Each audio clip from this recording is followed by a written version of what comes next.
Just a brief recap. So the month of May asks us to balance and reach our discipline with the new moon in Gemini and the full moon in Capricorn.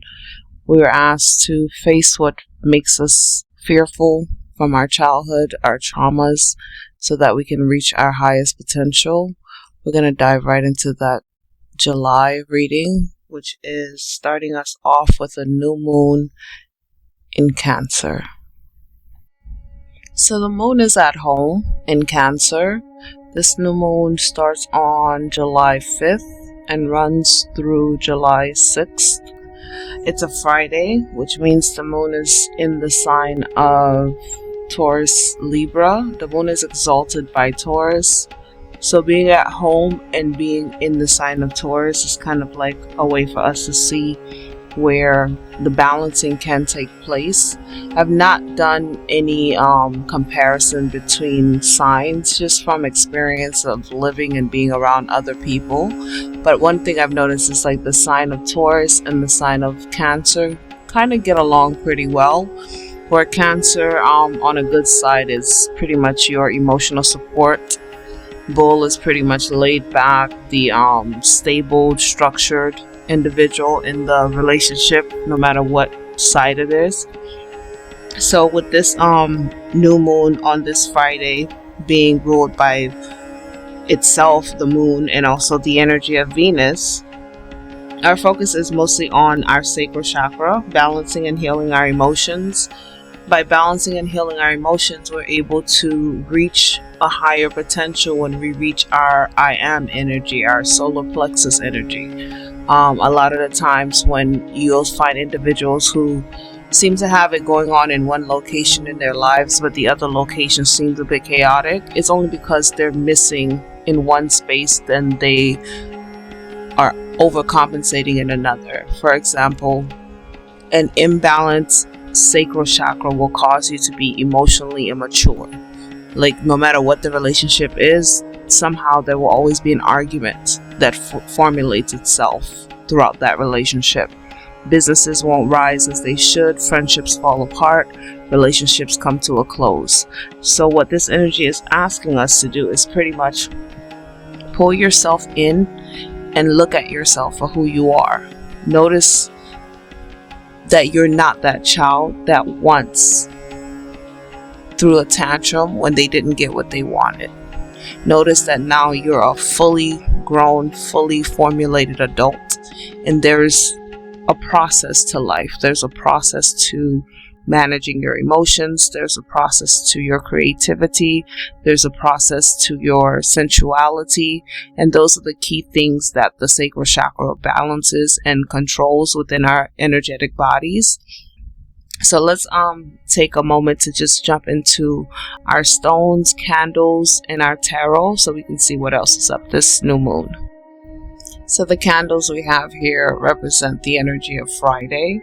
So Friday is pretty much filled with love, peace, compassion, gentleness, harmony, nature, growth, bountifulness, spiritual work, paranormal intuition work. And the two stones that are aligned, both are very beneficial stones. You have the cherry opal, which will encourage development. So whatever it is that you're working on, that cherry opal will help you develop your strength to continue, while the blue opal will give you the strength and persistence to complete whatever it is that you're trying to do. So that's the energies between the light and the stones. Let's continue to the full moon. So as we transition into the full moon, I just wanted to share the tarot. I'm not sure what the energy of the full moon will be like, but just to show you the pattern of this month, it's all about balancing. The high priestess deals with sensuality, which deals with the sacral chakra. Divine femininity is also a sacral chakra. Energy is bountiful in your sacral chakra. Wisdom, as long as your emotions are balanced, you will always be connected to your wisdom. So that's kind of give you the idea of what's going on this month. We have the connection of the Cancer sign, the high priestess, our colors, our day, everything is so feminine and so bountiful. So focus on that as we dive right into that full moon. So Capricorn has returned again in another full moon. Capricorn was in a full moon last month, and it's in a full moon again. The only difference is this month Capricorn is in the full moon on a Sunday, meaning that the energy of the sun, the masculine energy, is ruling over that feminine Capricorn energy. So we have the balance between the sun's energy and Saturn's energy coming together to rule over this day. So if you've listened to any of my videos regarding Capricorn, you would understand the level of regard I have for that sign. I find them to be one of the most strongest signs, and one thing I've learned as I've aged over the years, strength is not always what you want to portray when you're building, because a lot of time it's not a bad thing, it's just a lot of times people just abuse you because you're so strong.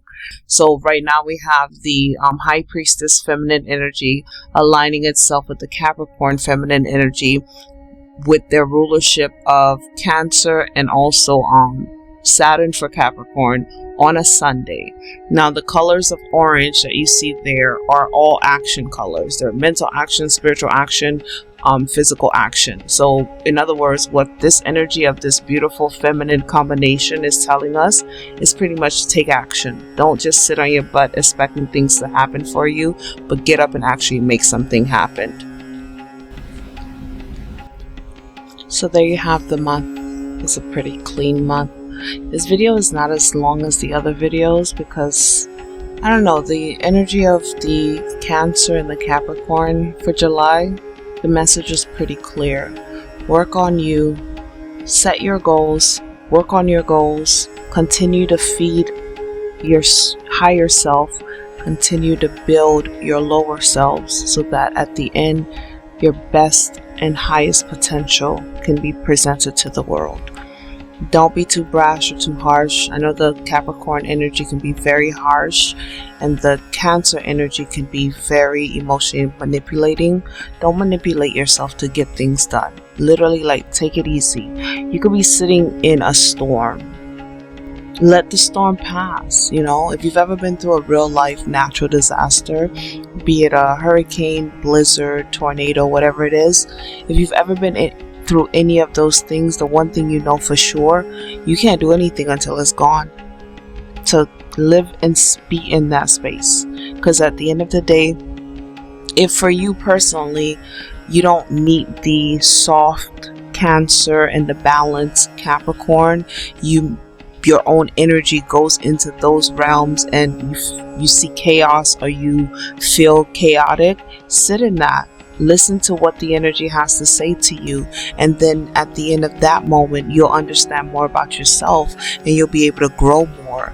Just focus on you. Like I'm not sure what August through December is going to hold, but I would tell you the first half of this year has literally been self-improvement, self-growth, self-love, balancing old energies out, cleansing your old energies, your traumas, your triggers out, so that you can start living your highest potential as an adult. And I think this is very important, especially for our generation. I'm a part of the millennials, so our generation is really in the middle of growing up, so to say. And I think this year is really, it's like a mother. It's really supporting us all and teaching us all, here's how you grow up, okay? I didn't have the blueprint, but here's how you grow up. And it can be done. You just have to work on it. It can definitely be done. Work on yourself. Love yourself as you're working on yourself. That's the best way to build confidence, is through self-love. Once you do that, we're going to see what the rest of the year holds, but I think it's going to be good.